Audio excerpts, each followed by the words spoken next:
Hello everyone. Now we are going to see about some penile conditions as well as from testicular conditions. So what is hypospadiasis? Hypospadiasis is when there is opening on the ventral shaft of the penis. So what opening? The urethra. So how is it? Normally if this is the penis, then the urethra is supposed to open in this way, right? But instead of this, when the urethra opens on the ventral aspect, then that is hypospadiasis. So when the urethra opens on the ventral aspect, it is hypospadiasis. So why is this aspect known as the ventral aspect? The normal anatomical position is where a person stands over here, and this is the ventral and the back side is the dorsal. So in male structures, the penis is actually put on himself such that the underside of the penis is the ventral aspect and the top of the penis is the dorsal aspect. So hypospadiasis is opening on the ventral aspect of the penis. When the urethra opens on the ventral aspect, then that is the hypospadiasis. On the other hand, epispadiasis is when the urethra opens on the dorsal aspect.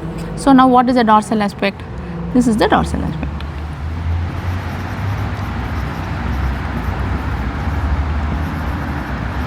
Dorsal aspect of the penis, that is epispadiasis.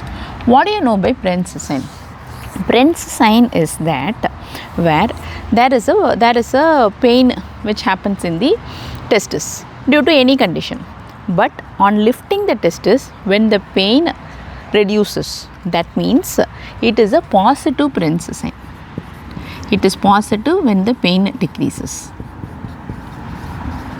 So this is about Prehns sign. I will tell you in detail why this happens. What are the muscles which are present on the scrotum? That loose muscle which is present on the superficial part of the scrotum is the dartos. But the deeper muscle which is present deeper to the dartos and which encompasses the testis is the cremasteric muscle.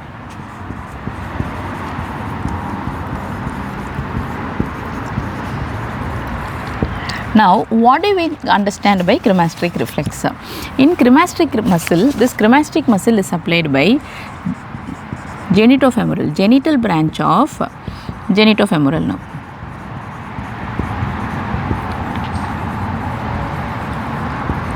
So, if this is the penis and if this is the scrotum, then the cremasteric muscle is supplied by genital branch of the genitofemoral nerve. This cremasteric muscle, when this cremasteric muscle contracts, then it pulls the testis a little bit upward. So how do we make the cremasteric muscle contract? We strike the medial aspect of the thigh. When the medial aspect of the thigh is, so when we strike the medial aspect of the thigh, then the genital branch of the genitofemoral nerve is stimulated, and it supplies the cremasteric muscle. Then the cremasteric muscle contracts and the testis is pulled up. This, when the testis is pulled up, then we call it as a positive cremasteric reflex. So this is in short about all the basics. So let's see what happens in the torsion of the testis. What is torsion of the testis? Torsion of the testis is, we have the testis over here, we have the scrotum over here, and the testis undergoes torsion such that the spermatic cord is also undergone torsion. The testis has rotated and the spermatic cord has also rotated. That has caused the torsion of the testis.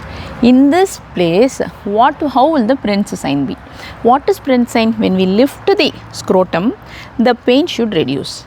But here, since the testis has undergone torsion, even if we lift the scrotum, the pain is not going to reduce because we have done nothing to relieve the pathology over here.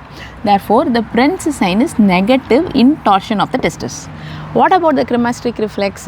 Cremasteric reflex is mainly because of the genital branch of the genitofemoral nerve.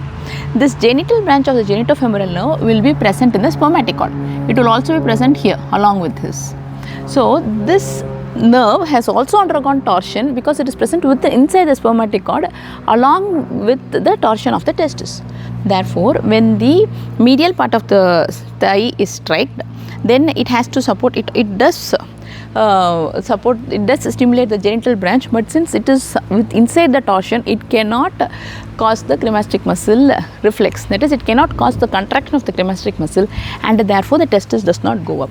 So Prehns sign as well as the cremasteric reflex are all negative in torsion of the testis. What do we know about epididymitis? What is epididymitis? Here we have the testis. So the testis will, here we have the epididymis. So this is the epididymis. So when there is an infection of the epididymis, then that is known as epididymitis. So how will the Prehns sign be? So here that there is the testis is also due to gravity, it has been it is pulling, and then there is already inflammation and infection over here. In Prehns sign, we lift the scrotum such that the testis is also being lifted, and the pressure on the epididymis due to this infection and inflammation is relieved a bit, therefore the pain is also relieved. So when the pain is relieved, we call it as a positive Prehns sign. How will the cremasteric reflex be?